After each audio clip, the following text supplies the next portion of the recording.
Golden State Media Concepts Baseball Podcast. We cover everything Major League, from spring training to the World Series. We've got your favorite club covered, from New York to Boston to LA. This is the Golden State Media Concepts Baseball Podcast.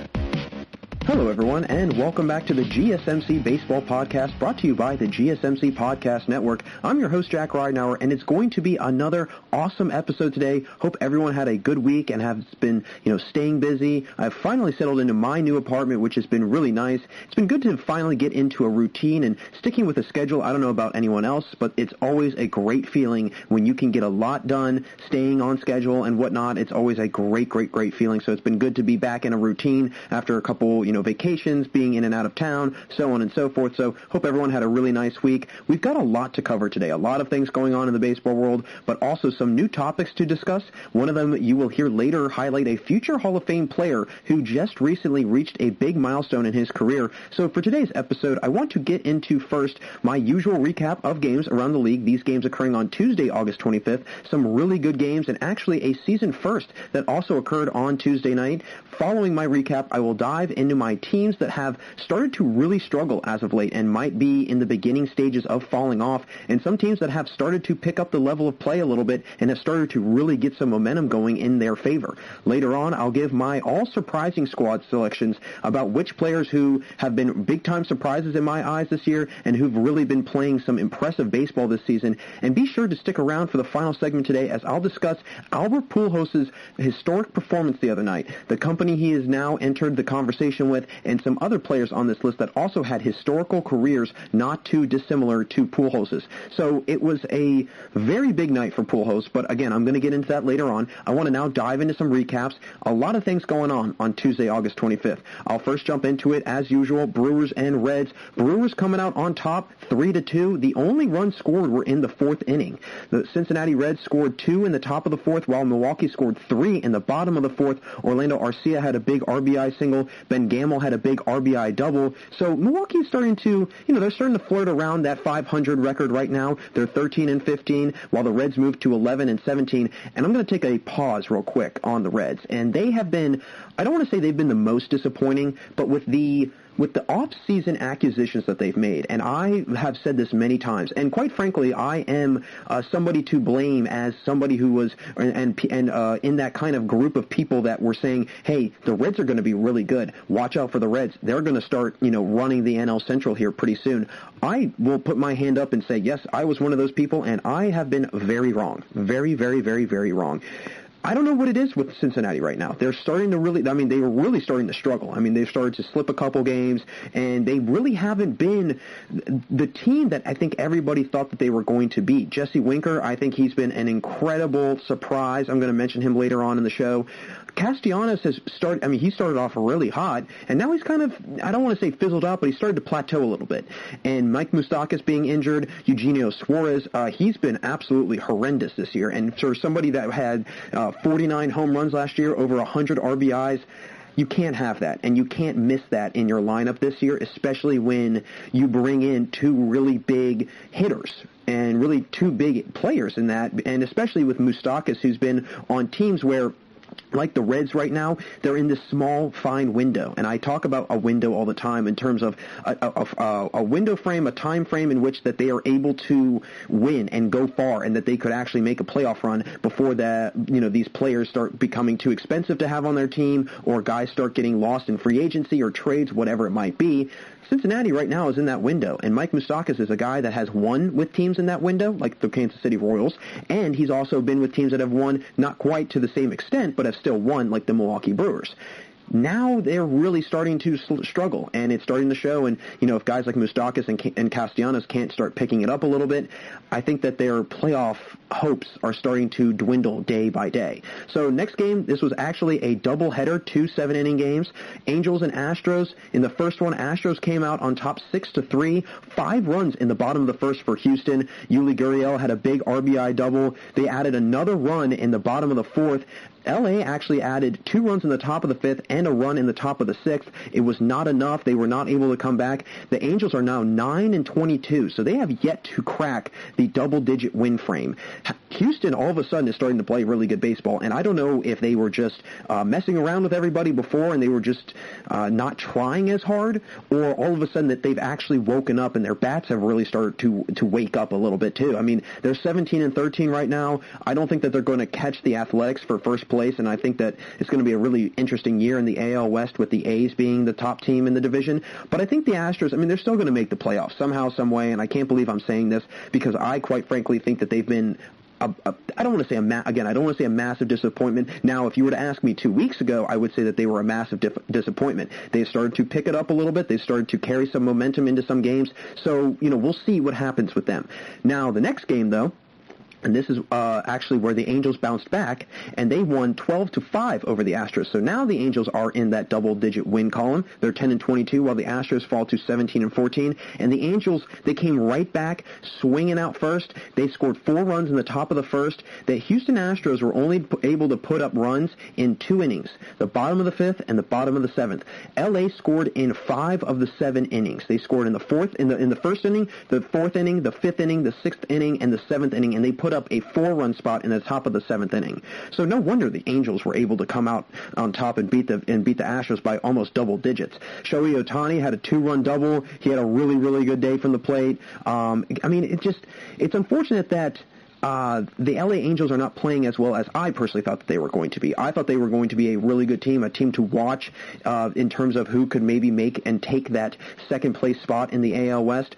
But, the A's have played way better than I think a lot of people thought they were going to. The Astros are starting to pick it up. And the Rangers and the Mariners, they're okay. I think the Mariners and the Rangers, they're both very evenly regarded teams in terms of they're not too dissimilar from each other. They're average, kind of, I don't want to say quite, bottom feeder teams, but they're just kind of middle of the road, run of the mill teams that don't really do anything spectacular. Now, I do think that the Mariners, and I've mentioned them before, they could really start to have themselves some success down the road with Kyle Lewis on their team, a very good young prospect, young player on that team. So we'll see what happens with the Mariners down the road. But, good bounce back win for the Angels nonetheless. Moving into the next game, another doubleheader, and this one was actually a doubleheader sweep. Marlins winning over the Mets in Game 1, 4-0, scoring runs in the top of the second and top of the first. And then in the second game, the Marlins again shut out the Mets 3-0 this time. So the Marlins now move to 14-11, while the Mets fall to 12-6. And New York has been...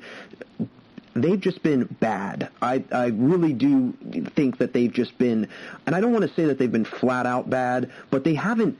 I personally thought that they were going to be, again, a second-place team. I thought the Braves and the Mets were going to be the top 2 teams in that division. I don't think anybody could have seen the Marlins coming out of nowhere like they have. But for the Mets to have this kind of record and having an under 500 record, you can't allow that. You can't, especially with the team that they have, they've got a lot of young talent on their team. They need to turn up the notch a little bit and really start to get going if they want to make any sort of shot at the playoffs. In the second game, Brian Anderson had a big 2-run double. Really, really great game out of Brian Anderson, who's been hitting the ball very well for the Marlins this year. One of the main reasons why this team has been playing so well. Him, Jesus Aguilar, who's also been having a very, very good game, or very, very good year. But yeah, great sweep, doubleheader sweep for the Marlins. Next game, Phillies, Nationals. Phillies coming out on top 8-3. They move to 11-14 now, while the Nationals are 11-16. Washington did score the first run of the game in the bottom of the first, but then the Phillies answered with 4 in the top of the third, and then they scored, the Nationals scored 1 more in the bottom of the 6th, and then the Phillies went on to score 1 in the top of the 7th, 1 in the top of the 8th, and 2 in the top of the 9th. Really, really just nice spread-out offense. JT Realmuto had a 3-run homer. Jake Arrieta had a really solid outing. He actually got the win. He moves to 2-3 on the year with a 4.32 ERA. Fedde for the Nationals, he's a nice pitcher to have. I think he's going to be really good down the road. I think he's a little bit young right now. He's 1-2 now with a 3.57 ERA after that loss. But this is always a battle between these two teams. And having Bryce Harper taking on his old team, and Bryce Harper, by the way, is having an unbelievable year. I don't know if people really notice that or realize that, but he is having a stellar year. I mean, he's literally in the top 2 or 3 in a lot of the major hitting categories in baseball right now. So Bryce Harper, hats off to you for bouncing back after a sluggish year last year, signed that ginormous contract, really did not put his money where his mouth was last year, but this year he's definitely doing that. So moving on to the next game, Red Sox, Blue Jays, and the Red Sox, surprisingly enough, getting a win, 9-7 over the Jays. The Jays are now 14-14, while the Red Sox moved to 10-20.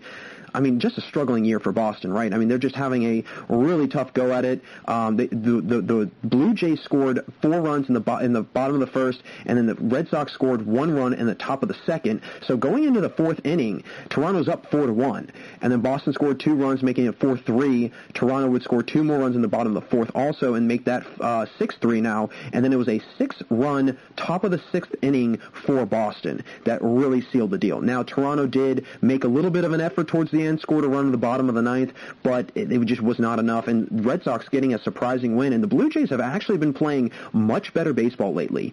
Not too long ago, they were on a little 6-7 game winning streak, and it's put them in a much better position now to be in the playoffs, and they've actually leaped over the Orioles. And so, I mean, again, I don't think anybody's catching the Rays or the Yankees this year. No shot about it. I really don't think that they're going to have any chance of potentially, taking that first or second spot away from the Rays or the Yankees. They're just too good right now. But I will say, I think the Blue Jays, if they keep playing the way they're playing right now, they might find themselves in a wild card situation. Maybe. We'll have to see about that. But Rafael Devers finally getting going a little bit. He had a really big hit on the day. Alex Verdugo had an RBI single. Teoscar Hernandez for the Blue Jays with a solo home run. He's been a really nice bright spot for the Blue Jays. I'm going to mention him also later on in the show, and I think that he's been one of the most surprising players in baseball this year. He's really put this team on his back, and he's produced very well at the plate. And he's 26, 27, young guy that's going to have a lot of upside to him down the road. So I'm excited to see how Teoscar Hernandez turns out and progresses as a professional baseball player as his career goes on. So next game, speaking of the Orioles and the Rays, actually, Rays and Orioles. Rays coming out on top 4-2. Orioles now slipping under 500. Rays moved to 20-11. Baltimore scored the first run in the top of the first inning, and then Tampa scored 3 runs in the bottom of the second. Tyler Glasnow was literally untouchable. Struck out 13 last night. Really nice outing from him. Somebody that has not been having a very good year. I know that he's a very highly touted player, and he's somebody that I know in Pittsburgh, for example, is deeply missed. He is severely missed. After that huge trade that they made, Meadows and Glasnow went to Tampa in exchange for Chris Archer, and we all know who won and lost that trade. And it was not the Pirates that won that trade. So, and again, that's a trade that probably in the last 5 years was one of the worst that the Pirates have made, and it has not panned out in their favor at all.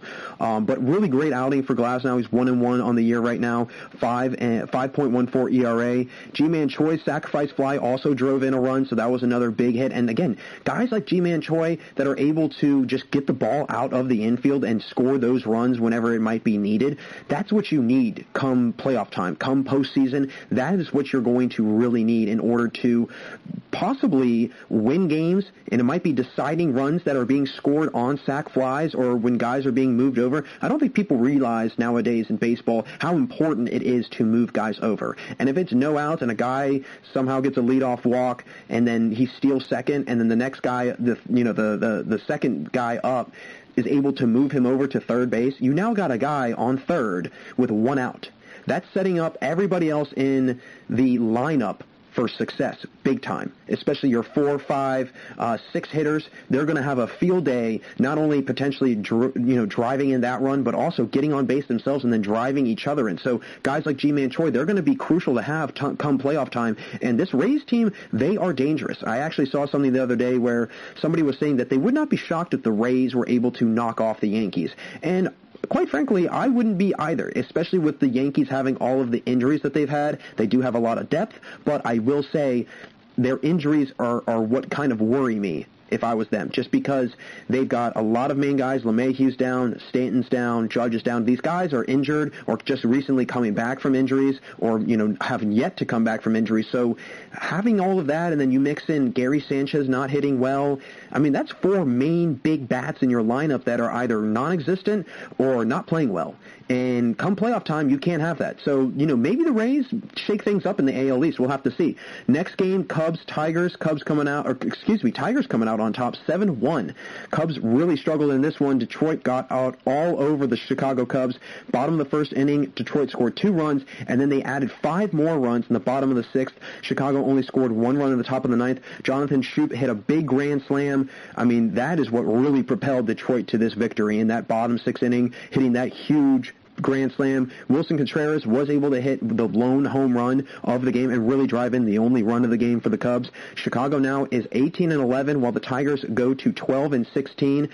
This Detroit team is starting to slip a little bit, and they were one of the most surprising teams in the opening weeks that I saw. I was very, very impressed with how they played in the first couple of games, first 2 or 3 weeks, but now recently they're starting to struggle. They're starting to slip, and we're starting to see that. So we'll see if Detroit is able to gain any sort of ground, but they're going to have a lot of ground to gain because in front of them are Chicago White Sox, Cleveland Indians, and the Minnesota Twins. And those are 3 really, really tough teams to get through, especially with how well they've been playing, especially with how well the Chicago White Sox have been playing.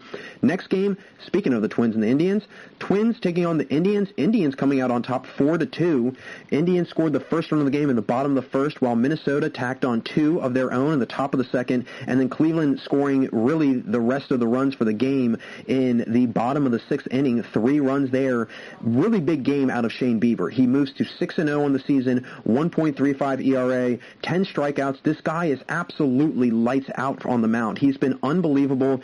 My opinion, he is the AL Cy Young winner. He wins it by a mile. I mean, I don't know of anybody else who is having this glaringly impressive season that is just, you can tell that there's a tier right now, and there's a different tiers of pitchers in the AL, and Shane Bieber might very well be in the lone tier, the top tier in the AL with pitchers, because he's just been that good. I mean, he's been really, really good. Francisco Lindor finally is starting to get going, a 2-run homer out of him.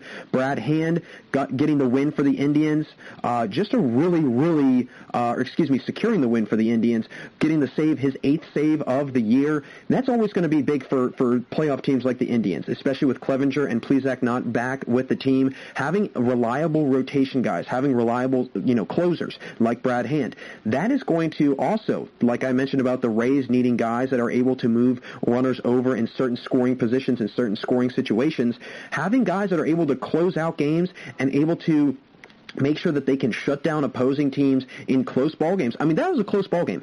4-2 decision. It would have been very easy for the Twins to get at least one guy on, and then it just would have snowballed from there in the 9th or 8th inning. So for Brad Hand to come in, shut down the Twins in that top 9 frame, really good stuff out of their rotation and out of their bullpen. Next game, Athletics Rangers. A's taking this one by a mile, 10-3 over Texas, and it was scoreless through the first inning, but Texas tacked on the first run of the game in the bottom of the second, and then Oakland would score in the next 3 innings. They'd score in the top of the 3rd with 1 run, top of the 4th with 2 runs, and top of the 5th with 2 runs. They then scored 5 runs in the top of the 7th, and that was really all she wrote for Texas. I mean, there was no way that they were coming back from that one. Matt Olson hit a absolute moonshot of a home run. Marcus Semien also had a 2-run homer on the day. So guys are starting to wake up in that lineup. Those bats are starting to get going, and I know Marcus Semien has been struggling really, really poorly from the plate this year, so it's a great sign to finally see him giving some offensive production and starting to aid his team in any way that he can, and most importantly, the way that he knows best, which is bringing a heavy, hard-hitting bat into the lineup. I mean, the guy's coming off a 290-plus year and 30-plus home runs. So he's very capable of those power numbers. He's very capable of putting up some very, very big numbers. It's just a matter of, is it going to happen that day or is it going to happen a week from then? Who knows? So we'll see how moving into playoffs looks for the Athletics. They now are 21-10 while the Rangers are 11-18. Again, Texas is really starting to, fall by the wayside, but the A's are starting to really secure that lead and that first place hold in the AL West. Next game, and this was a really, really important one, mainly because it was the first no-hitter of the 2020 MLB season. Pirates, White Sox, and of course against the Pirates, I don't know how that happens, but it just so coincidentally does happen. Chicago no-hitting the Pirates. They win 4-0. Lucas Giolito, unbelievable performance out of him. Great stuff. I had a buddy that texted me in about the 7th inning, and he said, hey, the Pirates are getting no hit right now. And I was like, no way. Are you serious? And, not too long ago, Maida on the Twins almost no-hit the Brewers, and then that actually turned into an extra inning game. So talk about a no-hitter going from best-case scenario to worst-case scenario in that Twins-Brewers game. But, again, different scenario for the White Sox and the Pirates as they were able to, close out that no-hitting, and Chicago actually put up 9 hits themselves. Tim Anderson, really, really nice job of just, he's starting to bring the bat to the lineup like he was last year.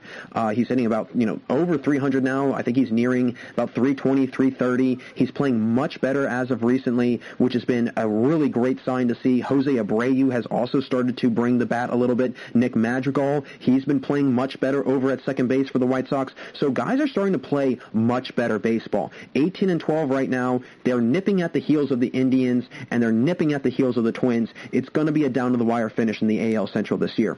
Next game, Royals-Cardinals, a little rivalry here, a little I-70 series. Royals coming out on top over the Cardinals 5-4. Kansas City scoring the first run of the game in the top of the second, and then in the top of the third they also put up a run, but St. Louis put up a 4 spot in the bottom of the third. It was Kansas City, though, that was able to put up runs in the top of the 5th, top of the 6th, and top of the 8th. So Kansas City, I mean, they're kind of out of it, I think, 12-18. I don't see them making any sort of ground in the AL Central, especially with how well the White Sox, Indians, and Twins have been playing. Cardinals, though, they're 10-9. So although they have not played as many games as their fellow NL Central opponents, they are, technically their winning percentage is better than the Brewers, it's better than the Reds, it's better than the Pirates. And they're really only having to worry about the Cubs. So right now, the Cardinals are sitting in second place, believe it or not, missing 17 days of baseball, and you're somehow in second place. Kind of like the Marlins effect also, if you will. Somehow, some way, they're still right there in second place, right behind the Braves, and it's like, how is that happening, right? Because they've missed so many games, but again, and I think that's probably a conversation we'll have for another day, but it's going to be an odd year how these sports are going to be, or at least the playoffs are going to be viewed in terms of just, guys being able to, I don't know, how do I say it? Are teams, are people going to look at this season the same way that potentially other seasons have been looked at? Probably not. I don't think so. I don't think that they can, because, again, if you have teams that miss 2 or 3 weeks of baseball, how do you stack up their statistics with other teams that have played those 2 or 3 weeks, right? It's kind of hard to do that. But, again, another conversation for another day. So next game, Mariners-Padres. Mariners coming out on top 8-3 over the Padres. Padres really struggled in this run. J.P. Crawford with a 2-run homer for the Mariners. Seattle scored the first 4 runs of the game, scored 2 in the top of the first and 2 in the top of the second. San Diego scored their only 3 runs in the bottom of the third, and then Seattle would tack on 2 more in the top of the 6th and 2 more in the top of the 7th.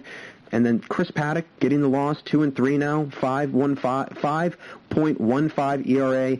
I'm just not sold on this guy yet. I don't know what it is. I'm just not completely sold on Chris Paddock. I hear so many good things about him, but yet every time I look at the box score, every time I look at his numbers, I'm very unimpressed. So if he's going to be able to, play at the potential that people think he can play at, well, he really needs to bring that to the plate, to the mound every single game. But nonetheless, a tough loss for the Padres. They're going to be all right, though. I mean, they're going to have their hands full in the NL West, but I think that they're going to be just fine, especially with how well they've been playing. And really, that offense has just been it's been humming lately. I mean, that their hitting has been outstanding as of recently. Next game, another, I would say, just an NL West rivalry. Rockies D-backs. Rockies coming out on top 5-4. This is a team that has cooled off significantly. Quite frankly, I think they're one of the most cooled off teams in baseball right now. I mean, having a start where you go 8-2, and again, I'm going to get into this in my second segment, but 8-2 to start the season. You're in first place, and now you're 15-15, and you're looking at around third place as of now. And you've got the Diamondbacks that are right behind you that have been playing okay baseball as of recently. I mean, they went on a little tear a couple weeks ago, winning 5 or 6 straight. So they are just a 6 or 7 game win streak away from catching the Rockies and maybe taking that third spot, and that might open them up for a potential wild card spot. Not quite sure, but we'll have to see. But again, the Rockies, given everything they got against the Diamondbacks, and they were able to come out on top. Colorado scored 2 runs in the top of the first. Arizona scored 2 runs in the bottom of the second. Both teams scored a run in the fourth, and then Colorado scored really the deciding runs in the top of the seventh, 2 runs there. Arizona was able to tack on 1 run in the bottom of the ninth, so they were able to make some sort of a comeback. They almost fulfilled that completely, but again, they did not back down from any challenge. Nolan Arenado with the go-ahead double, really, really nice. I mean, he's starting to kind of wake up a little bit.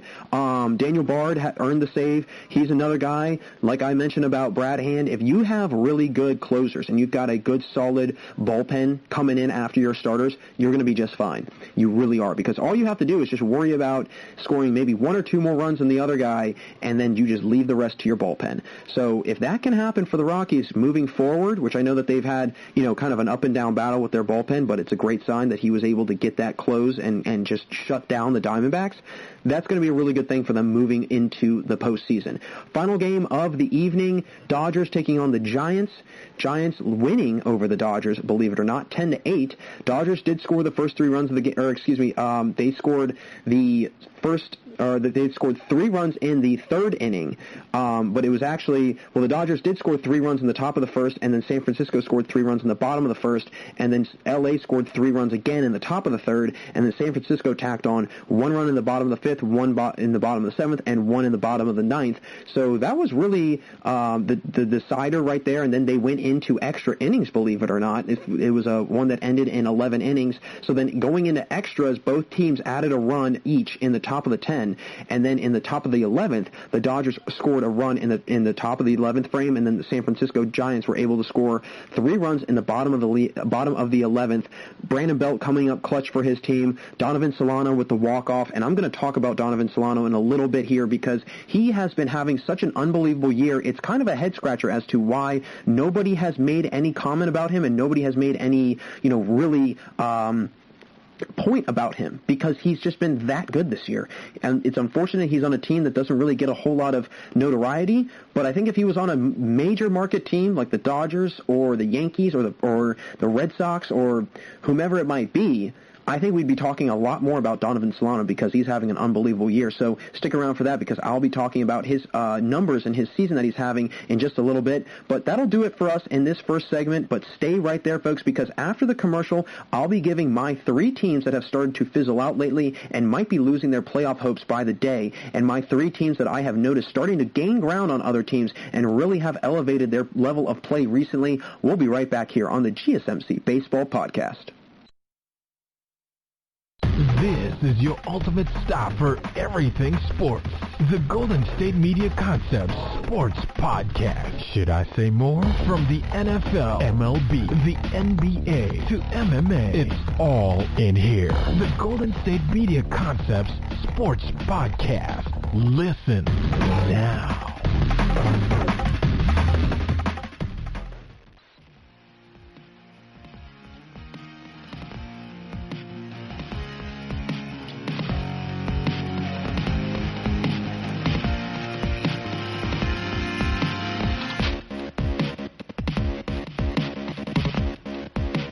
Welcome back to the GSMC Baseball Podcast. Jack Ridenour with you all, and in our first segment, I dove right into some recaps of games from Tuesday, August 25th. A lot of really good matchups in those slate of games. A no-hitter for the first one in the 2020 season. Don't go anywhere after this segment, folks, because I will have a really good topic coming your way later on discussing the record-breaking performance that Albert Pujols just conquered, as I'll share the record he broke and where he sits on the all-time list for that particular stat. Now I want to get into my who's hot and who's not segment, discussing which teams have recently started to heat up in the last few weeks and which teams have started to struggle and really fall by the wayside here a little bit in the last couple games. So over the last first half of the season, we have seen a lot of surprising and disappointing performances from various teams that have been playing well and who have been really struggling. Now some of these teams have highlighted earlier, some of these teams we highlighted earlier on in the year were very good to start, but have now started to fizzle out a little bit, while others have, really started to slow down, or came out to slow starts, I should say, but are finally getting a rhythm and catching fire right at the perfect time. So I'll give three teams that have been struggling a lot lately who came out of the gates ready to roll, and then I'll give three teams that have been much better as of late and have been playing much better baseball recently. The first team I have to mention that has been very disappointing lately, I think, and is really starting to slip to the point where if they don't come up with some sort of miraculous turnaround in the next 2 to 3 weeks, they can kiss their playoff chances goodbye, and that is the Detroit Tigers. This is a team that to start the season was actually hovering around the second place spot. They were 9-4 through the first 2 weeks or so of the season, and they were one of the most surprising teams in the opening weeks by far. Then things kind of went south for them. They lost 9 straight, with 2 games being canceled due to COVID-19. So just like that, they went from a hot start, 9-4 to open up, and then quickly a 9-13 in a matter of 9 games, and dropping a couple spots down the division. They've been pretty mediocre since then and have only won 3 games since that losing streak that ended 5 games ago. They did come off a big 7-1 win over the Cubs on Tuesday, but this team has fallen on hard times. They've had a nice surprise in Jacoby Jones playing very well in center with an .864 OPS and 14 RBIs. Jonathan Schoop has been really having a quiet year, or having a really solid year, I should say. I shouldn't say quiet, but I guess quiet in the terms of he's not some guy you're going to hear about all the time, but again, I think that's just because he's on a team that you don't really hear about. But he's been having a very solid, steady year, .286 average with an .833 OPS. They have a lot of guys that are floating around that .260 to .280 average with 700 to 800 OPS, so offensively they can do damage.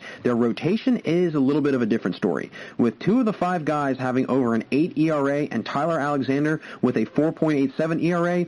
They have struggled pitching-wise, and having the second worst team ERA this season with almost a 6 ERA as a whole right now, and it's technically at a 5.83 ERA, their pitching has really struggled, and it's also yielded the 3rd most home runs this year with 47. So we are seeing where their demise is coming from, and it's the pitching. No question about it. Without their defense being able to limit runs, there's only so much you can do as a team. They are a top 15 team in slugging percentage and 11th in team home runs, so they bring power in their bats that can maybe pull them out of this slump, but for them to open up this year like they did and to see them fall off the wagon, so to speak, this is becoming the makings of a disastrous end for Detroit if they aren't able to pull themselves out of this rut. Where do they, where they do hurt themselves, I think the most from the plate is the strikeout numbers. They have a total of 285 strikeouts as a team and only 74 walks. So that ratio right there is incredibly lopsided, and again, it speaks volume to their ability, or lack of ability, I should say, to get on base. And it is no wonder why they are in the bottom 5 of team OBP. They need to have guys like Schoop and Jones draw more walks. They each have 4 and 6 walks respectively, and Schoop has already over 100 at bats, and Jones has almost 90. So these guys, it's not even a fraction of their at bats are actually productive ones, getting on base and without having to get a hit, getting on base and trying to drive up pitchers' pitch counts. They're not doing that. So they've hardly been able to do that, and it's really hurt them. And getting those walks up and keeping keeping their Ks low will be crucial to any sort of turnaround that they have. Mixed in with the improvement of pitching, they could maybe help themselves out a little bit, but they're going to really need to buckle down and focus the last few weeks. So that's my first team that's struggling. My second team that is struggling right now and has cooled off probably the most, in my opinion, is the Colorado Rockies. And again, this is a tough one to choose for me because they came scorching hot out of the gates. They were really good. And I know I talked to a lot of people about them. Everybody else said, hey, I can't believe the Rockies are playing that well. Charlie Blackmon's been having an unbelievable year. Nolan Arenado is kind of up and down.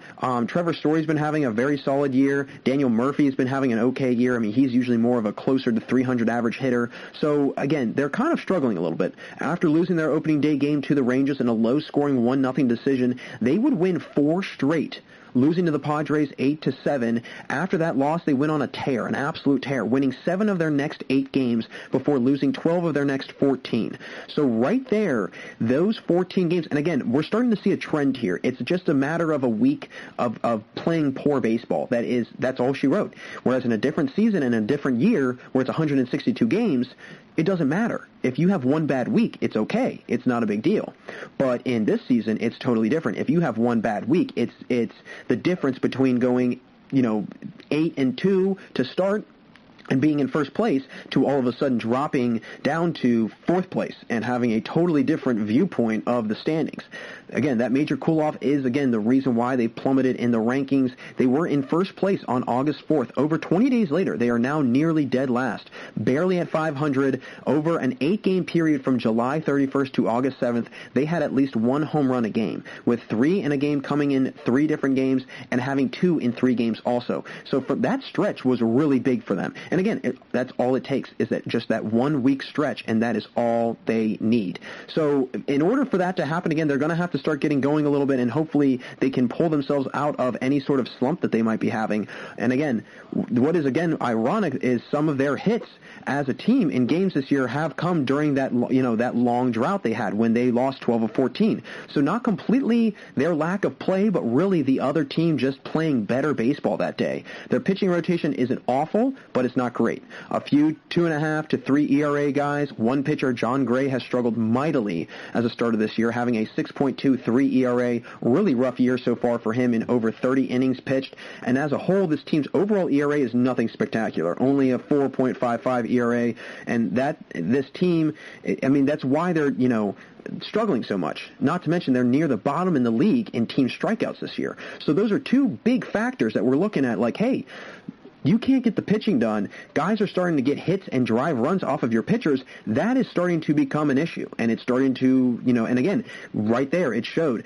They were still getting hits. They were still being offensively productive. It was just their pitching. And if they can centralize that and focus that and try and fix that over the next 3 weeks, 4 weeks, or however many there are in the season left, I think we'll start to see a different Rockies team. We might start seeing the Rockies from the beginning of the season. Again, it's obvious to see the pitching has been suffering a tad, and again, like the Tigers, it's proving to be an issue for their success. They are right in the middle of the pack of the NL West, just a few percentage points higher than the 4th place Giants, and only a couple ticks lower than the Padres. They most likely won't regain their foothold on the 1st place spot like they had earlier in the season because the Dodgers have been just that good. But if they can pull themselves back into the playing shape they were in a couple weeks ago, this can be a really dangerous team. I mean, again, Charlie Blackmon is flirting with 400 this year. Trevor Story's hitting above 300. Guys like Arenado and Daniel Murphy, they need to pick it up a little bit. Arenado had a big home run last game. He's hitting 231 right now. Murphy's at 256, and he's not even hitting a 700 OPS. And Daniel Murphy, believe it or not, I don't know if people really realize this, but he's a very good power hitter, and he brings a lot of power in the lineup. So the hitting is there. Again, it's no question about it that it is clear-cut right there. They just need to step it up a little bit and continue to hit the way they've been hitting all year long. Although they've been starting to slip and really have fallen off, they can still maybe make the playoffs, and they still have a pretty solid shot at getting into the postseason this year just because of how well they started. And if they have 1 or 2 teams in their division start to slip up, they can maybe insert themselves into that position if they can start playing some better baseball. My last team that has been struggling, I think, and has really fizzled out is the Miami Marlins. I can't believe I'm saying the Marlins because I was really shocked when they came back from the COVID-19 cancellations they had, and they went 7-1 to start the year. They went on a little losing streak, but they bounced back to win 2 in a row to make the record 9-5, so pretty solid start over 14, 15 games. But then over the next 9 games, they would only win 2 matchups. And now that 6 games above 500 record has shrunk to only 3 games above 500. So again, because of that happening 3 weeks ago, now they're starting to see the aftermath of it, and they're now they've cut their number of games above 500 down in half. And that's a big drop-off, especially if we're looking at winning percentage this year for the playoffs. That's a huge drop-off. They're still sitting in second place in the East, but don't count out the Phillies and the Mets. And I know that I talked about the Mets in the first segment, and I know I said they're disappointing. But they're not that far off from 500. So if they can put together a string of, maybe winning 4 of the next 5, 4 of the next 6, whatever it might be, and they can kind of build themselves back out of that hole that they've dug themselves in, maybe we'll start seeing them go after the Marlins a little bit. Maybe we'll start seeing a little bit of a shakeup in that NL East. The later, the latter playing much better as of late. Again, the Phillies, they haven't been playing great. I mean, the Mets have been playing okay as of late, but, the Phillies, they were on a tear. They weren't good, and then they were good, and they were not good. They've been up and down. So this NL East division is just all over the place, really. As a team, the Marlins, their average hasn't been stellar in the games they have won, and their power numbers as a whole aren't anything special either. Jesus Aguilar has the best batting average on the team for anyone who has over 80 at-bats, and the second best for anyone who has over 50 at-bats. So his offensive power has been really dominant in their lineup this year and has helped them in the success that they've seen. I originally felt this team could really be a viable candidate to make the playoffs, but as we creep further into the season, I have seen a big drop-off in what they were doing to start the year. Now, I'm not saying they haven't been playing well lately. They have started to pick back up where they left off earlier in the year, but I'm not completely sold on this team that has Aguilar as their main star. Again, no offense to Aguilar, he is a good hitter, but he wouldn't be on many teams' best hitter list or best player list in most instances. They have the 14th highest ranked batting average as a team in the league, but are 25th in walks. So a team that is getting on base through hits, but not as much through quality at-bats and really trying to work opposing pitchers into throwing high pitch counts. They only have 83 walks as a whole in 25 games. It's about 3 or so a game, and if they're averaging about 32 at-bats as a team per game, barely 1% of your at-bats are coming from walks as a team. That needs to bring up their on-base percentage incredibly. I mean, they're at 323 as a team right now. That is not a good percentage to have as a team in any sort of fashion. And trying to, bring in more runs, they only have 102 RBIs as a team as well. So, again, they need to bring that offensive production and generate much more runs than they've been doing as of recently. Not great at getting on base and not great at scoring runs. It's no wonder that they haven't been performing like they were a few weeks ago. If they want to find themselves holding on to that second place spot for sure and locking in a playoff berth, first since 2003 when they were last in the postseason, which, fun fact, that's the year that they won the World Series, they're going to need to get the bats going here sooner rather than later, before it's too late. And trust me, it's starting to become a little bit too late. It's starting to get towards that halfway point of the season, and we're starting to get to the point where, it's past the point of no return. And if we get to that point, then that's going to be all she wrote for the Miami Marlins. Now, for the teams that I feel have started to catch fire and really heat up as of late, some of these teams you'll be aware of. Their recent play with how much they are talked about in the news, and others not so much. My first team I have to make mention of, and this is an obvious one, I think, the San Diego Padres. I mean, talk about going from hot to cold and back to hot again, all in the matter of about a month. Starting this year, they bursted out of the gates, going 6-2 through the first 8 games, leading up to the 1st of August. They'd lose 4 of the first 5 games in August, then win 4 of the next 5, and then lose 5 straight.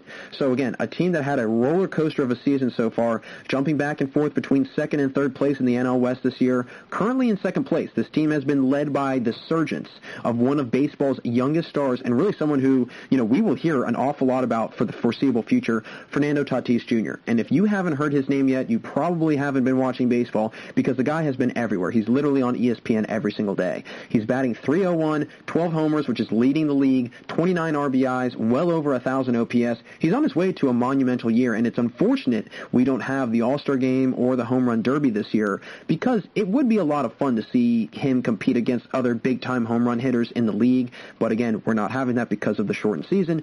Recently, this team has picked up a full head of steam, winning 7 in a row with back-to-back sweeps of the Rangers and the Astros. And in that 7-game winning streak, they hit 19 home runs as a team, coupled with 2 games where they had 13 RBIs.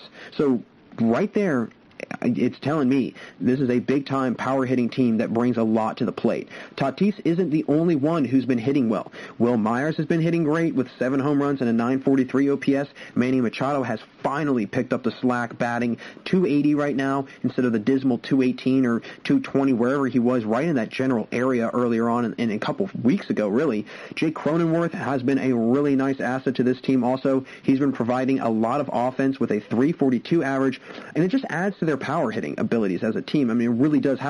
If you can have guys that are surrounding Tatis with the same performance that Tatis is having, it's just going to bolster your team's performance and your team's wins in their win column all the more. As they continue to pick up momentum heading into the second half of the season, this team is going to need their pitching to really lock down and provide great defense for the team. Chris Paddock, I know I mentioned him in the first segment, he's deemed as, their future ace or whatever. He's throwing a 5.15 ERA in 36 2/3 innings, which is not good to have as your number one option.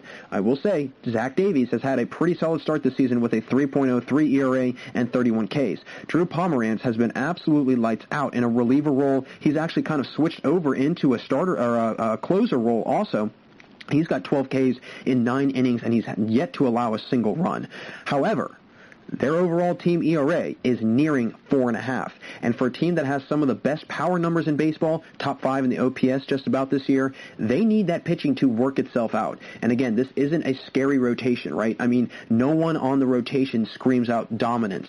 It's a lot of solid pitchers. Paddock could be good, but I have yet to see that out of him. It's going to come down to the relief pitching that they have, and they do have good relief pitching. But Kirby Yates, their closer last year, who had an unbelievable year, 41 saves last year, he's been absolutely atrocious this year. From having a 1 ERA a year ago to having over a 12 ERA now as a closer, and actually, again, they moved Pomeranz into more of a closer role because he's been that good this year. This pitching needs to get figured out because the hitting is there, and if the pitching is able to get going soon, then this is going to be a really dangerous team come fall time, I think. Next team that I think has started to really pick up steam here a little bit, Toronto Blue Jays. Surprising, I know, but they have actually leaped over the Orioles for third place in the AL East and have pulled themselves out of that sub-500 area. Through the first 13 games, they were only 5-8. They didn't catch fire until the middle of August when they swept the Orioles and swept the Phillies in a doubleheader mixed in with a win against the Rays. So right there, a 6-game winning streak has saved their season, or is saving their season. They hadn't scored double-digit runs until a 14-11 loss in extras against Miami in the beginning/middle of August. So for about the first 4 weeks, they had yet to crack 10 runs or more in a game. This team has been incredible. Hasn't been incredible by any stretch of the imagination, but they have won 2 close games, and they have shown their ability to take on divisional foes and really be able to win consecutive ball games against those rivals. Now, with the Orioles trailing them by only a couple winning percentage points, this could be a down-to-the-wire finish for the Blue Jays. They have been, one of the hotter teams in baseball recently, winning 7 of their last 10 overall, but like the Padres, this team has a young star in the making on their squad that has already made a huge splash in the MLB. But they actually have numerous potential all-stars for years to come. Bo Bichette has been raking this year, absolutely raking, with a .361 average, 13 RBIs. But again, I mentioned him in the first segment. I'm going to mention him again. Teoscar Hernandez, he's been a big surprise for this team, and a pleasant surprise at that. He leads the team in RBIs and home runs with 11 dingers this year. He's showing that this Toronto team has power in the lineup and can bring it any day of the week. They have the 11th highest team OPS and the 4th most home runs in baseball as a team as well. So this team can be very dangerous from the plate. With Hernandez really being the main focus of that offense, that's going to help them out much more down the road, especially if guys like Vladimir Guerrero Jr. might be struggling, what have you. Having Hernandez right there as that added bonus, really, in hitting, that's going to be crucial for their success come playoff time if they really do make a push for the playoffs. Their pitching hasn't been bad either. I mean, right around a 4 ERA as a team, but their strikeout numbers have been low this year, and not one pitcher in their rotation has has a sub-3 ERA, and 2 of the 4 actually have over a 4 ERA. And the strikeout numbers are very, very clear. I mean, it's very clear. You look at their pitching numbers, and you see the drastic drop-off from one guy from the rotation and another guy from the rotation. It's just kind of, it just depreciates as you go further and further down in the rotation. I mean, Hyun-Jin Ryu leads the team with 33 Ks, but then it drops off to 25 by Shoemaker, and then really dips down with the next highest in their rotation in Tanner Roark with only 17. So your third rotation guy, your third starting pitcher only has 17 strikeouts this year. That's a number, that's a statistic that you should not have at all. You should not have that in any sense of the word third rotation pitcher. If you're a third rotation pitcher at this point of the season, you should have at least 22, 23 Ks. I personally think. Having 17, again, in the amount of games that they've played, that's not a good sign. But again, it's not a big issue for them right now. They've been playing well. They do need to figure out the pitching a little bit. It hasn't been bad, though, but they still need to focus on that to see a turnaround to the degree that they want to see that could ultimately lead them to the playoffs. So my last team that I think has been, the hottest team in baseball right now. I mean, you talk about the Rockies being the coolest baseball team right now in terms of how they started and where they're at right now. Chicago is the complete opposite. I don't know if they took one out of the Colorado Rockies early playbook this year or what, but Chicago has woken up, and it is a frightening sight to see if you're anyone in the AL Central. I mean, who wouldn't put this team here, right? Probably one of the, again, hottest teams in baseball, if not the hottest, but they have a long road ahead of them in the second half of the season with the Indians and the Twins also playing very well. Both of those teams have been playing lights-out baseball. The White Sox, though, are winners of 8 of their last 9. This team has been on a tear lately, coming off the lone no-hitter of the season this year by Lucas Giolito.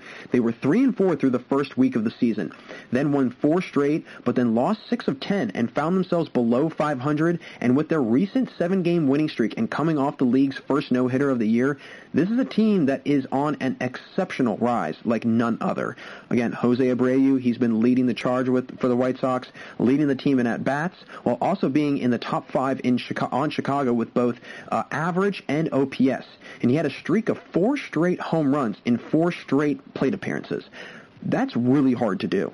Okay, just doing it one time, but doing it back to back to back to back, and they're separate. They're spread out plate appearances. They're spread out batting or at bats. So him being able to do that and generate that offense and those runs consecutively in each at bat, I mean that makes him so much more dangerous. And he hasn't shown any signs of slowing down. Tim Anderson has also found his stride after starting very poorly. I mean, he was batting close to 200 at one point this year. The reigning batting champ has finally put together a couple big games, sent his average back to 349 with a 1.056 OPS. So he's back to the old Tim Anderson of last year. And like the Padres, this team has some serious hitting in their lineup. Luis Robert, who's been a highly touted prospect, has stayed steady this year with a 284 average. It's floated around 280 to 284 this entire year, just under a 900 OPS. Another prospect that that has been very well regarded and has been playing very well, Nick Madrigal. I mean, he's been having himself a heck of a year, 294 average. Not great power numbers, but again, you're not going to see a lot of power out of your second baseman usually.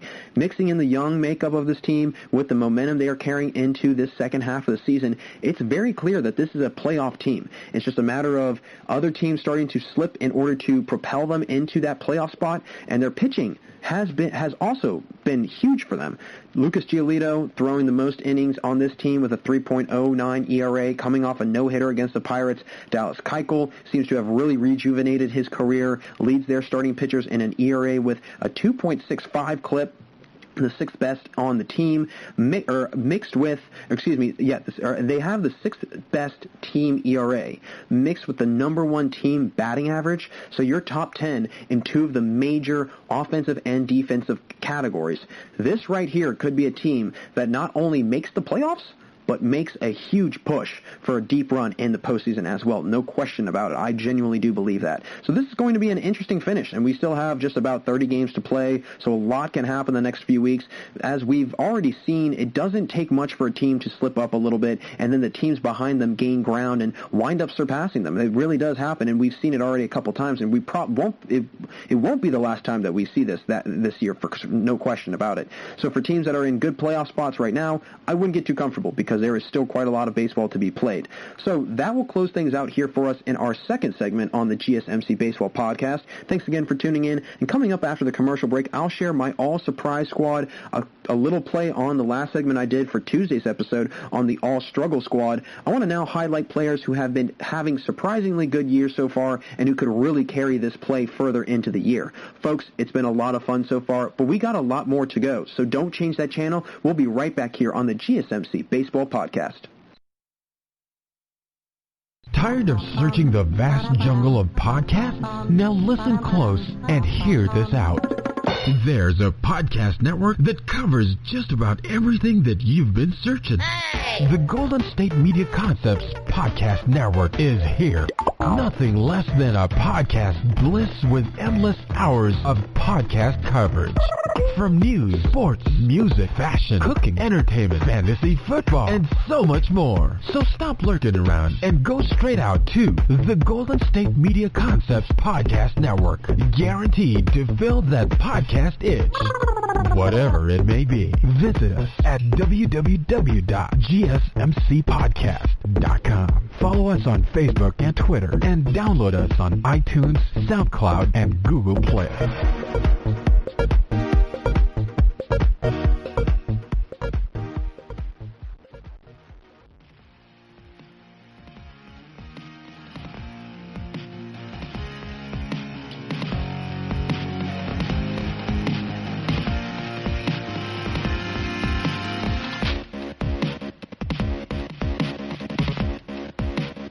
Welcome back to the GSMC Baseball Podcast. Great to have you all still with me today. Jack Ridenauer again, and we just wrapped up talking about the three hottest teams in baseball right now and three teams that have started to fizzle out as the season has progressed forward. I want to now get into kind of a play on the last segment I did on Tuesday's episode, which was the all-struggle squad. But now I want to highlight the players who have been playing much better, playing very well, and they've been pleasant surprises for their teams, and names that, may you don't know, you may not know, you may not have heard yet this year, or you may have heard this year, not quite sure, but they're going to be my all-surprising squad, and these players, I should say, have really caught my eye so far this season. So my first player doesn't shock me as to it doesn't shock me at how well he's been hitting, but rather how old he is, and for him to still be producing at a high level like he is at the age he's at, and that is Nelson Cruz. He's been an absolute beast all year long. He's 40 years old and is currently tied for second in baseball with 11 home runs, and he has 24 RBIs, all while hitting .327. So age doesn't seem to be a factor for Cruz, and this is a player that has progressively gotten better as he's grown older, with his career high in home runs coming when he was 34 years old, where he hit 44 homers with 93 RBIs. So he's had at least 90 or more RBIs in the last 6 seasons, and a few hundred-plus RBI seasons sprinkled in there, all while being in his 30s, mid to late 30s. Unbelievable. I don't know how one does that. I don't know how one keeps their body that strong and healthy, and they keep their reaction time and their coordination down that well. I don't know how you do that. But again, somebody was born to play baseball, and that was Nelson Cruz, no question about it. His OPS is also through the roof at a 1.088 OPS. He's proving that he is one of the best power hitters in baseball, and honestly, when will he retire? I mean, could we see Nelson Cruz play well into his 40s, I think I could maybe see him playing into his 43, 44th year. If he keeps hitting like this, I think it could go even further, and I don't see anything stopping him, really. While in his 30s, he had 4 seasons with 40-plus home runs, and again, he has found the fountain of youth. He has found it. He very well might have figured out the trick to aging well in sports, and if he keeps this style of play up, this Twins team, like I said a million times, and I'll continue to say a million times more, they'll go very far in the playoffs. So I'm excited to see how Nelson Cruz continues to hit the ball, and it was not a fluke. I thought for the first 2 weeks it was a fluke. I really did. I said, okay, he's getting lucky. First couple at-bats, he's just gotten lucky, but it's continued to grow, and it's continued to progress forward, and he has shown no signs of stopping anytime soon. So really nice job for Nelson Cruz so far this year. My next player that has been a really nice surprise, especially for the Toronto Blue Jays, Teoscar Hernandez. He's been a great surprise for them. He's caught fire recently, and he's played much better as of recently also, mainly because of Hernandez's, or I should say the Blue Jays have been playing much better, even though he's been playing much better as of recently too. He's been playing well all year long, but the Blue Jays have really picked up their level of play recently because of the great offensive production he's shown this year. He also, in that same time, or he's also tied with Cruz for most home runs this year in the league with 11. He's got 19 RBIs, all while hitting .292. His power numbers are also exceptional. .990 OPS with a .651 slugging percentage, and he's greatly improved within the last year. In 2019, okay, these were his numbers in 2019. He had a .230 batting average. So now he's hitting 60 points higher, over 60 points higher this year than he did last year. This would have been easily an all-star year for Hernandez, and I think he is just setting himself up for all-star seasons down the road, and it's unfortunate that we won't get to see him play in that all-star game because of not happening this year. But again, not to mention his OPS plus numbers are off the charts at 158, and again reiterates his power ability. His slugging percentage has also shot up quite a bit in just a year, going from .472 last season to .651 this year.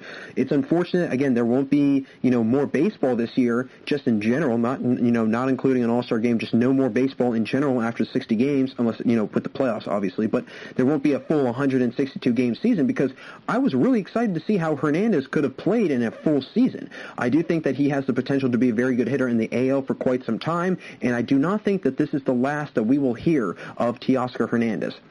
Next player that I have to mention, and I briefly touched on him in the segment, in the first segment, and he's been having such a good year, and it kind of is aggravating to me as to how he's not being paid more attention to, because he's having just a career year, if you will. I mean, he's literally one of the 3 or 4 guys in the league right now that could have a potential shot at hitting 400. And it's not Charlie Blackmon. This is Donovan Solano, a player that I don't think, again, many people pay attention to or really know a whole lot about, but after this season, people should get very familiar with Solano's name. He's batting .351 this year. He's got an .896 OPS. Now, how he doesn't, and he doesn't have a ton of home runs. He only has 2 this year, but he's got 18 runs batted in. His OPS plus is flirting with 150, right under that number at 146. So he has the power in his bat. Not necessarily a big home run guy like the other 2 names I have mentioned on this list so far, but he's still someone that brings in a lot of power in that bat and in that lineup. His .351 average, again, is no fluke. He's hitting that over he's hitting that high over almost 100 at-bats. He proves that he's consistent in putting up those kinds of numbers. Solano only played in half of the games last year. Okay, he only played in 81 games. He hit .330 through 215 at-bats. So again, a very consistent hitter in this lineup for the Giants, who have also had a lot of help from Mike Yastrzemski. That's been another name that's been, has he been a pleasant surprise? I mean, not for me personally. I kind of saw him having a really good year. He came, burst on the scene last year, had a really good year getting his first or second nod at the majors, and then this year he's really catapulted himself into a great position. So I'm not shocked that Yastrzemski is having that good of a year. I'm really not. This Giants team could make a little push if they're able to time their strong play perfectly. A big extra base hit guy like Solano with some power potential, but more so very consistent hitter. He is no question a really nice surprise for San Francisco. And if he can find the same fountain of youth that Cruz found, I mean, this 32-year-old is just entering the prime of his career, and it's pretty incredible. We're starting to see that a lot of guys, it doesn't really matter about how old they break into the MLB. I mean, sometimes it does, but in these guys' cases, Solano's 32. Cruz is 40. Some of these guys are still hitting huge numbers well into their 30s. They're mid to late 30s, and they're still getting it done. And again, baseball is a sport where if you get converted over to a DH or if you get taken out of the field, A, it allows you to focus that much more on hitting, and B, it takes that much more off of the strenuous everyday in the field grind that it can take, a toll on your body. So guys that are able to move out of the field and into the DH position, that's where we're going to start seeing guys really starting to play longer careers. They're starting to see their longevity stretch out a little bit, and we'll see guys having career years when they're in their late 30s, 37, 38, 39.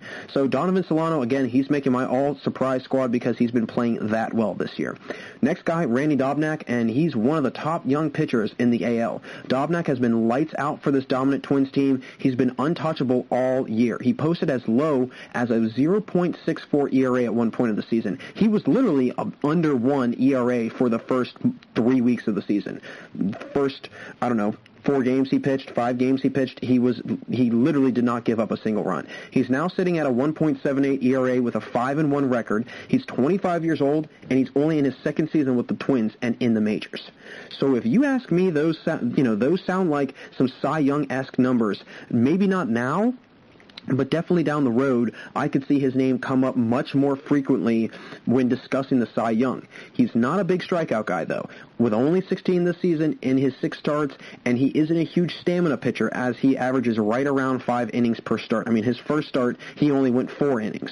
And his average against is .218. So again, guys are having a hard time hitting against him, and he's only given up 6 earned runs all season long. So, yes, he's not a big power pitcher. He's not striking out a zillion guys, but he's being efficient. He's being very, he's very, very detailed, and he's getting through innings left and right. And if you're able to put up, a scoreless 6 inning frames, you're doing a really good job as a starting pitcher. All you got to do is just leave it to your bullpen, and then that's all she wrote. I mean, again, talk about some dominating numbers from Dobnak. He's done a fantastic job limiting opponents' offense, and he moves efficiently through these innings. And again, that is a big thing. If a guy is not a big strikeout guy, if he's not giving a lot of power numbers in pitching, you need to make sure that he can move through innings and minimize as much offensive production for the other team. A guy that has very few runs given up, but he's only going 5 or 6 innings, I would take over a guy that's striking out, 200 guys a year, but he lets up 6 runs a game. I mean, that kind of defeats the whole purpose of those 200 Ks, right?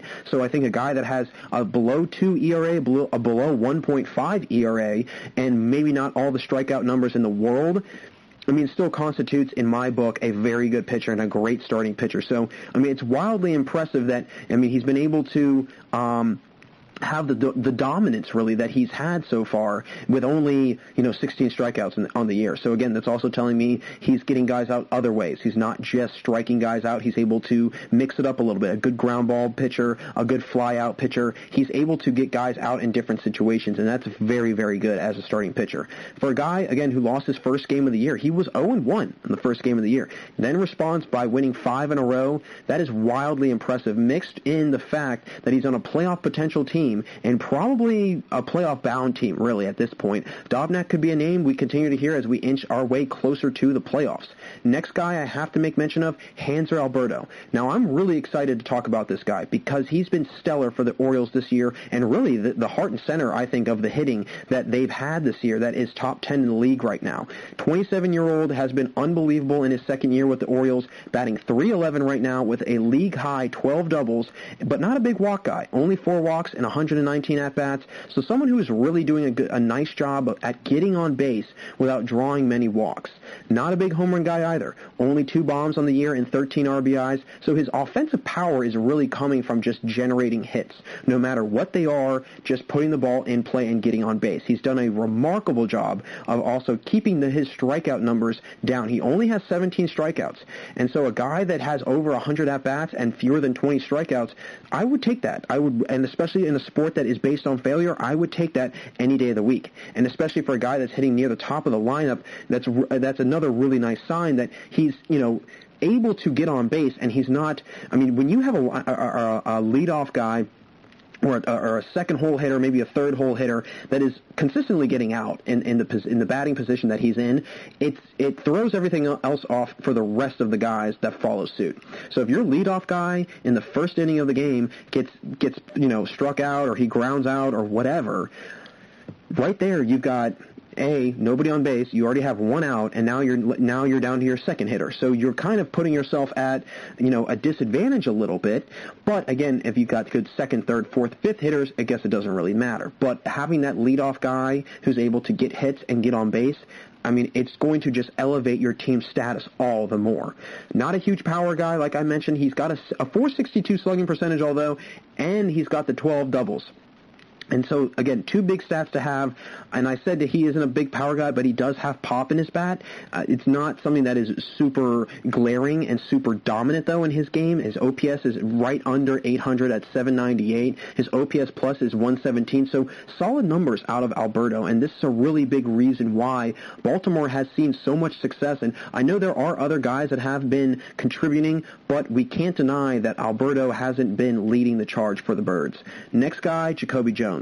This is a player that has been improving each and every year for the Tigers, and it's unfortunate he's on the bottom barrel team like Detroit, because if he was in a bigger market, he would, without a doubt, be mentioned much more. And with a .273 average this year, Jones has done a nice job of driving in runs for his team and also hitting for good power with a .534 slugging percentage. He's one of only 3 guys on the team to have an 800 or higher OPS, so he is a vital piece to his team's success. And at one point this year, his OPS was over 1,000, so he's capable of having those big-time power numbers. It's very well within his reach.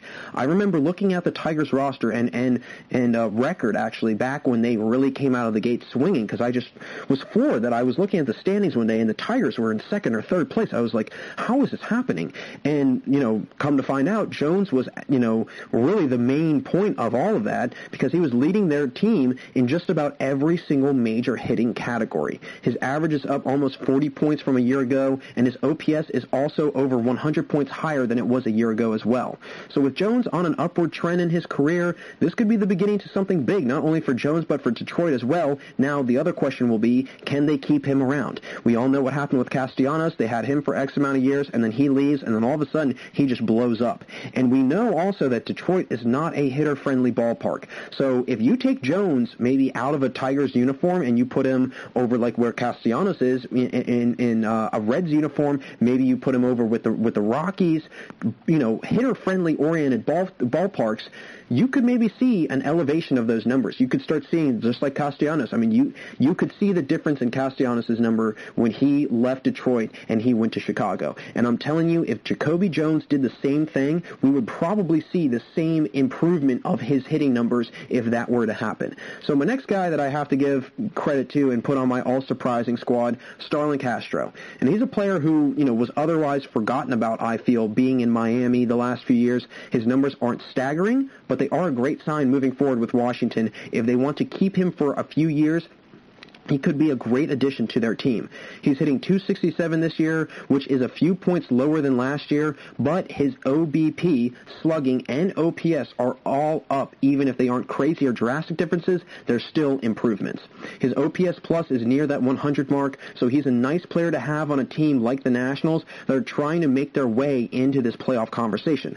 I think he's been a great asset for them, and again, he brings not only a solid bat, but veteran leadership, and it's the teams that have the balance of young and old players that tend to do better. He doesn't have crazy home run totals or RBIs either, but again, it's the veteran play he brings and the consistent bat that will also become a great use for the Nationals as we get into the latter half of the year. Now, my last 2 guys that I have to make mention of. First guy, I think he's really, exploded onto the scene, and I think he's here to stay. He's here to stay. He's a name that we'll continue to hear about. He's not going anywhere. Jesse Winker. I briefly touched on him earlier, but I mean, talk about a guy who was greatly benefited from the NL using a DH this year. He's absolutely flourished in that new change, and it is very apparent. I mean, he's over 1,000 in his OPS. His average is at 299, so right under 300, with 6 homers and 10 RBIs. And his OPS plus is 164. I mean, what can't this man Jesse do? It's a great sign for the Reds, actually, that he is having the surprising year that he's having, because Moustakas and Suarez have really been struggling. And Castellanos has cooled off some from his hot start. So with Winker, he's proven to be the most consistent guy and really the only one who is keeping his average and OPS both very high. With a 30-point jump in his average in just a year, you can look at Winker's numbers and you can see he's on an upward tick, right? He's on an upward trend right now. His average has stayed the same, but his slugging has gone up over the last few years, and his OPS has gone up as well. If the Reds want to find themselves in the postseason this year, they may find themselves riding the coattails of Winker and his hitting success and have others follow suit, hopefully, if they're able to do that. So my last player that I got to give a lot of credit to, and I can't believe I'm picking somebody from this team because, again, if anybody's been listening to Tuesdays and Saturdays, I'm not a huge Red Sox guy. I just never have been. I don't know what it is. I've just never really liked the Red Sox. So to anybody out there that's listening, I'm very sorry. No offense to you or to your team, I'm just not a fan, and that's okay. Mitch Moreland, though, by far his best year hitting, and I got to give the nod, the last spot on my all-surprise squad to Mitch Moreland. I mean, I was reading something somewhere where a lot of experts before the season, they would have looked at this Red Sox team and said, why do you have Moreland at first? Don't you need someone with a little bit of a better bat? Well, let me tell you what, he has silenced all of that and then some. He's got a whopping 1.274 OPS with a 357 average, all staggering numbers, and really statistics that you don't see, especially in a guy that is clearly hitting for power right now. And his OPS plus, which I was absolutely stunned by. I was really, when I saw the number, I said, there's no way that's right. I had to make sure that it was the right column because I thought it was another statistic. I said, okay, maybe it's another stat, but it's not. His OPS plus is at 232. Now, on average, around 100 or so, OPS plus is a good number, but he's got 132 points higher than that. So right there again, we see how good he is hitting. 7 homers, 20 RBIs, and 56 at-bats. So just about a third of the time he's driving a run in when he's at-bat. And to have that consistency in a sport that is really, again, based on failure, that is incredible to see, to say the least. With a Red Sox team that has been struggling immensely this season and has had a tough time really doing anything, whether it's pitching or hitting, fielding, whatever, Moreland in their lineup might be one of the most positive things to come of this season for Boston, no question about it. He's 34 years old, and like Cruz or Solano, just because you're in your 30s or 40s doesn't mean you can't still play. Doesn't mean you still can't have a very, very good season. And Moreland is showing he has a lot left in his career. So, again, that's my all-surprise squad, a little play on the last one from my all-struggle squad. So, again, these guys have been big-time surprises. I've been really impressed with how they've been playing, so I figured I'd give them some notoriety and give them the due credit that they do deserve. So that'll do it for us here in this segment, folks. Again, thanks for sticking around, but stay right there. We'll be right back after this commercial break for the final segment today, where I will give and I will discuss the recent milestone that Albert Pujols surpassed a few games ago, the company he just entered in with, and who the other members of this prestigious list are. Keep tuning in, everyone, because we'll be right back here on the GSMC Baseball Podcast.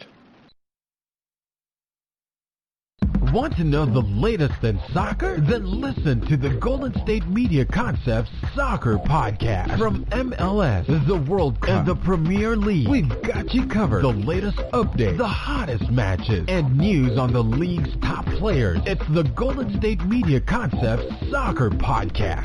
David Beckham scores the goal to take England all the way to the World Cup final. Listen now.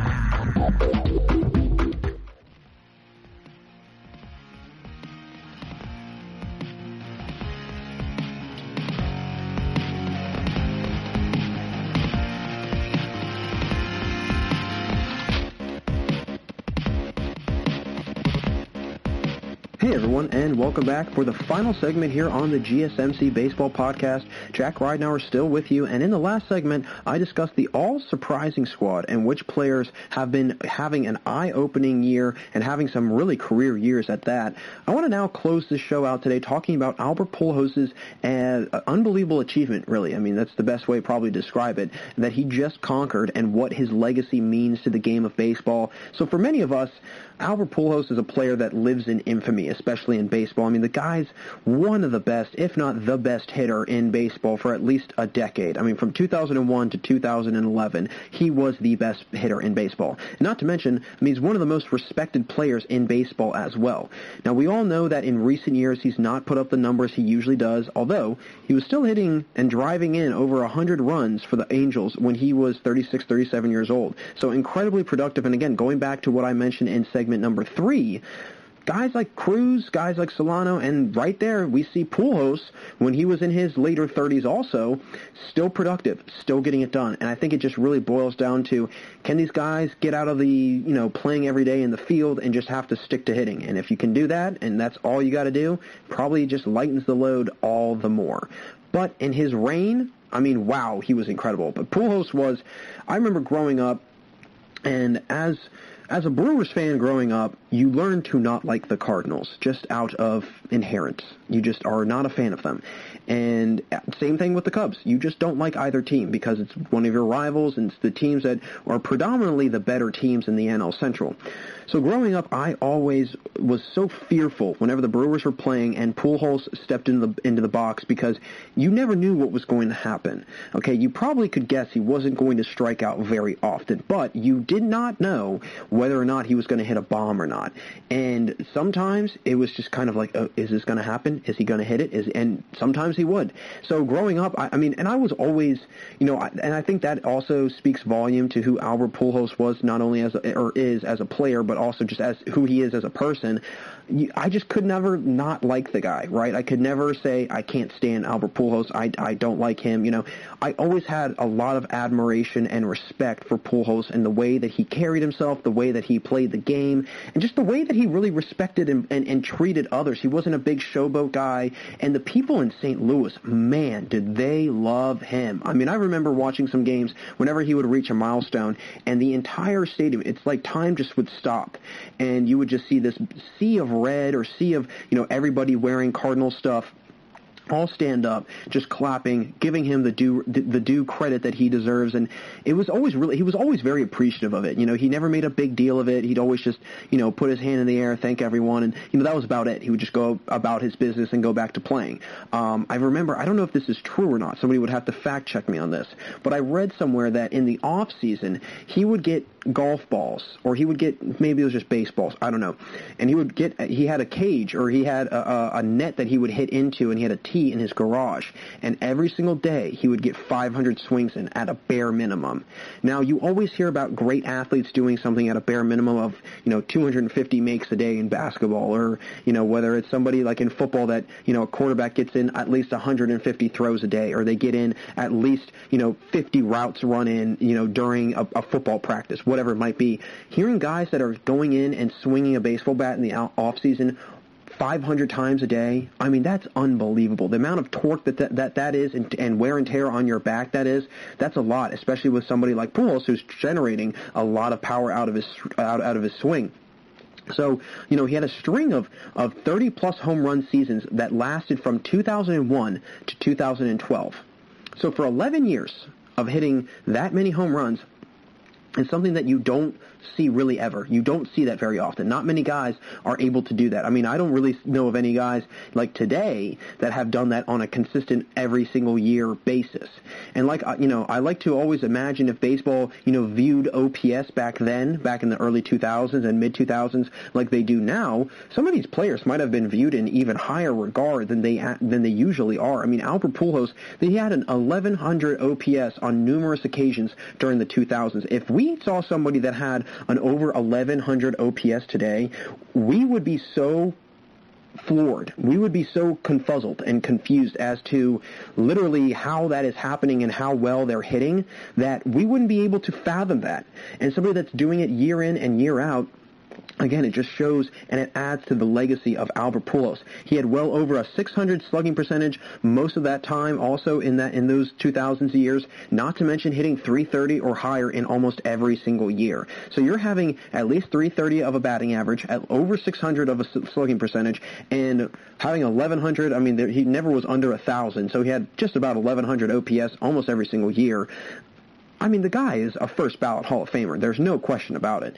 Now, recently, Albert added to his legacy by surpassing Alex Rodriguez on the all-time RBIs list with his 2,087th career RBI. He entered into some very elite company when he surpassed that milestone. There's only one man that's really in front of him on the list now. I will say there's actually two, but one of those players, their stats are not counted, at least RBIs aren't, and I'll get into why in just a second.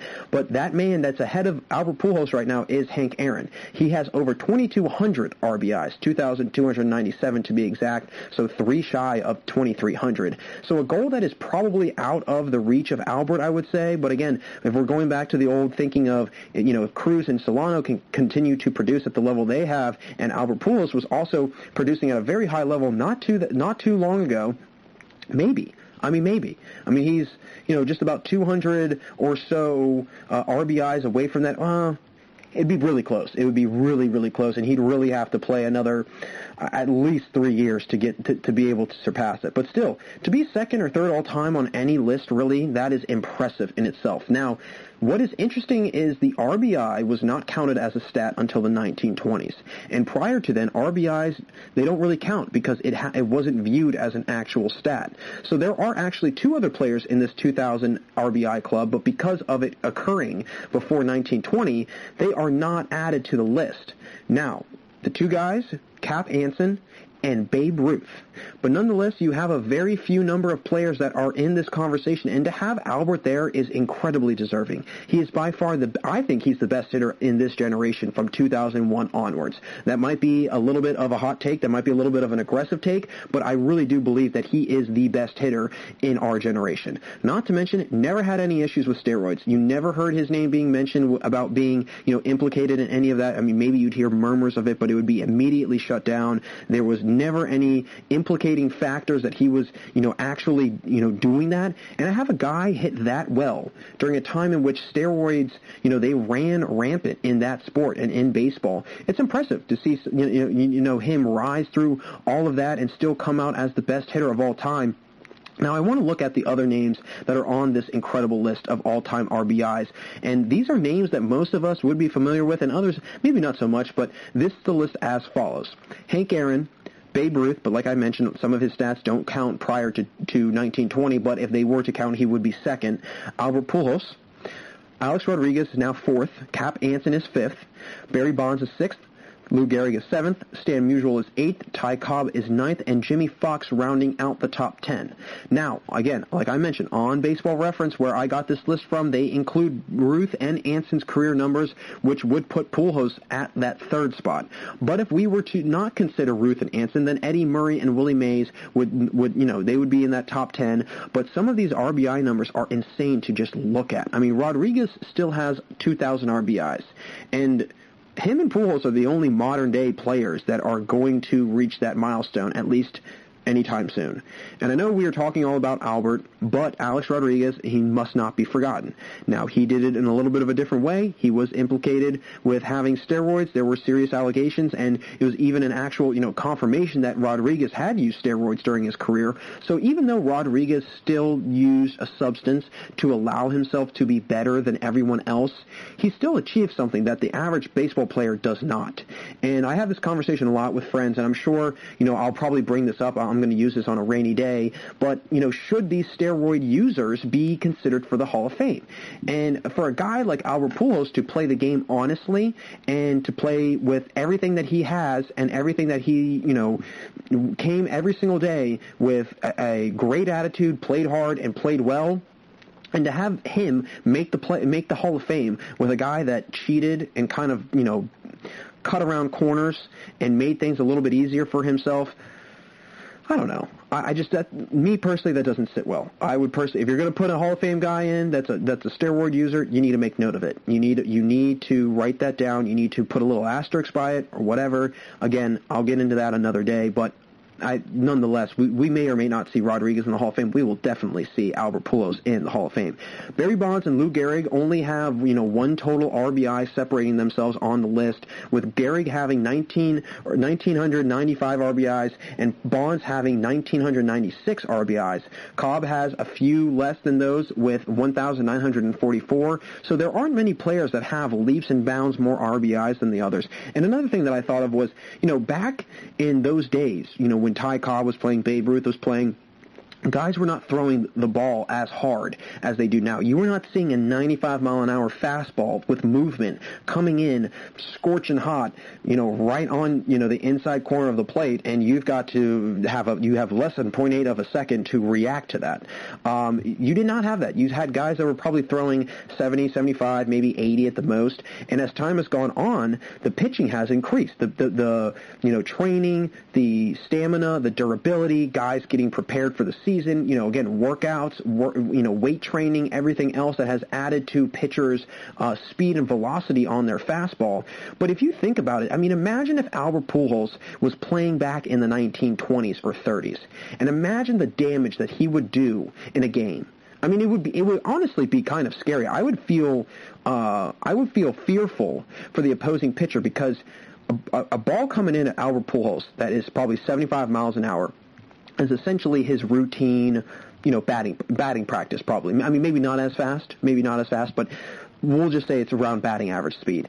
And if he sends one right back up the middle as a pitcher, you're in big trouble. You're in really big trouble. And that, again, that's a frightening thing. And again, you think of guys like Barry Bonds and, Alex Rodriguez, Ken Griffey Jr., guys like that are having unbelievable years in this day and age. Imagine what they would have done back then. Imagine the damage they would have done back then. Imagine how good they would have been. Imagine what their stats would look like. You have to think about, if Albert Pujols has 2,000 RBIs in his career, and he's played from 2001 to 2020, imagine if he played the way that he's played all of those 19, 20 years, and he played back from 1930 to 1950. His stats would be through the roof. He could very well have, more RBIs than Hank Aaron, and especially if guys are throwing in fastballs that are 75, 80 miles an hour. So it's truly remarkable that players from all different generations and decades were able to have those types of statistics when baseball was in its early stages. Even the guys that were hitting that well back then, Ty Cobb and Honus Wagner, Babe Ruth, those guys, Jimmy Fox, some of these older names, older players, they were starting to put up these big time numbers, and they set the groundwork for guys today, setting records and everything else. So now guys are starting to surpass it, but still having nearly 2,000 RBIs in an entire MLB career. Having 10 is hard enough. Having 2,000, totally different story. Again, back to Pujols. If you look at his numbers in relation to when these other players played, he probably would have hit more RBIs, home runs, with pitchers, again, not throwing as hard as they do now. Pujols, year in and year out, showed his dominance and how good he could be, and how well he could perform from the plate. His OPS plus from 2001 to 2010 was never lower than 150, which is magnificent if you think about the amount of power you have to generate and the numbers you have to put up to have those kinds of stats. It is truly unfathomable for a lot of guys to try and be able to do that. Now, in terms of other active players that are close to Albert Pujols, well, there are none really. The next closest guy to Albert Pujols, or really the next closest guy to the 2,000 RBI mark, is Joey Votto, who's actively playing still, with 952 RBIs. Adam Jones, he's got 945 RBIs. Jay Bruce has also 945 RBIs as well. Justin Upton has 944 RBIs. So every one of those players still have 1,000-plus RBIs to compile in the next 5 to 8 years to even come close to Albert Pujols. And the possibility of anyone passing him it's out of reach. It's out of the question. There's no way that anybody actively playing right now that has been in the league for 7 years or more, maybe 8 years or more, will catch Albert Pujols. No way. Unless they put together 5 or 6 years of 120 RBIs in a row, which is really hard to do. And Albert Pujols, he made that look easy. Albert's 1,000, this is pretty wild. I looked this up because I was very curious about when his 1,000th career RBI happened. and when his 2,000th career RBI happened. So his 1,000th career RBI happened back on April 25th in 2009. It took him 8 years to hit 1,000 RBIs. So on average, you're hitting 125 RBIs a season. Wow. I mean, just wow. I mean, you do not see that often. You really don't.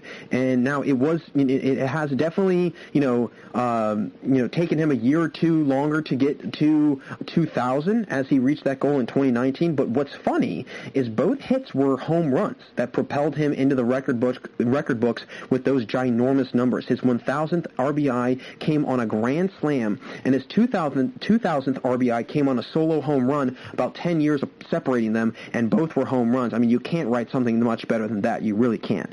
I will say the one interesting thing about Albert Pujols, for his stats, especially his home run numbers, was that he only led the league in home runs during that 2001 to 2010 time 1 year, and that was in 2009 when he had 47 home runs. So when you think about it, a guy that was putting up those kinds of numbers, and he was only the home run leader one time. I mean, whoever was belting more home runs than Albert during those years, hats off to you, because you hit more home runs than a future first ballot Hall of Famer who will go down as one of the greats of all time, hands down. There is no debate. There is no doubt about it in anybody's mind. If you know baseball, and if you're a baseball advocate, aficionado, someone who loves the sport, whatever, you cannot disagree that Albert Pujols is a first ballot Hall of Famer. So all in all, congrats to Albert Pujols. Such an incredible milestone. He's truly a unique. He's in unique company. He's a very unique player. He'll never have his legacy questioned. There's no doubt about that. And it's been fun to watch him play. And I hope he can keep playing at this level. But it looks like he's definitely at the end of his career. But no matter what, he is one of the best of all time. And I remember when he left St. Louis and he went to L.A. You always hear about these star players that leave their teams that they've been with for 10 years or 15 years, or that originally drafted them, or whatever it might be. And you always hear about that there's some animosity between that old team and that new player. Every single time that Albert Pujols goes and plays in St. Louis now, which is not very much because it's interleague now, but when he goes there, I have witnessed, and whenever they show the game, everybody is up on their feet. Everybody is clapping. I mean, he brought them, 2-3 World Series. He was a 2-3-time MVP. He was an All-Star pretty much every single year in that time frame. So it wasn't like he left them on a bad note. I mean, he gave them everything and more. And really, he hasn't done that in L.A. So again, St. Louis should be really thankful that they even had the opportunity to have such a good player and such a significant player, really, in baseball history. I mean, 2,000 RBIs. I mean, there's nobody else that can really argue with that in terms of, could he be in the Hall of Fame? Is he maybe a Hall of Famer? No, he is 1,000% a future Hall of Famer. There's no question about it. So that'll wrap it up for us here today, folks. Again, thank you for listening to the GSMC Baseball Podcast, brought to you by the GSMC Podcast Network. I would like to ask you that you please remember to subscribe to the show and write a nice review. That really helps us. We're always about improving. We want to keep getting better. We want to become better journalists, podcast hosts, show hosts, and we just want to continue and give you all the best and latest news in all sports and in baseball as well. Also, if you can please follow us on Facebook, Twitter, and Instagram, that would be also a huge help, and we can keeping you all in the loop and in tune to what's going on and when new episodes do come out. So once again, everyone, thanks so much for tuning in, and again, have a fantastic day. You've been listening to the Golden State Media Concepts Baseball Podcast, part of the Golden State Media Concepts Podcast Network. You can find this show and others like it at www.gsmcpodcast.com. Download our podcast on iTunes, Stitcher, SoundCloud, and Google Play. Just type in GSMC to find all the shows from the Golden State Media Concepts Podcast Network. From movies to music, from sports to entertainment, and even weird news. You can also follow us on Twitter and on Facebook. Thank you, and we hope you have enjoyed today's program.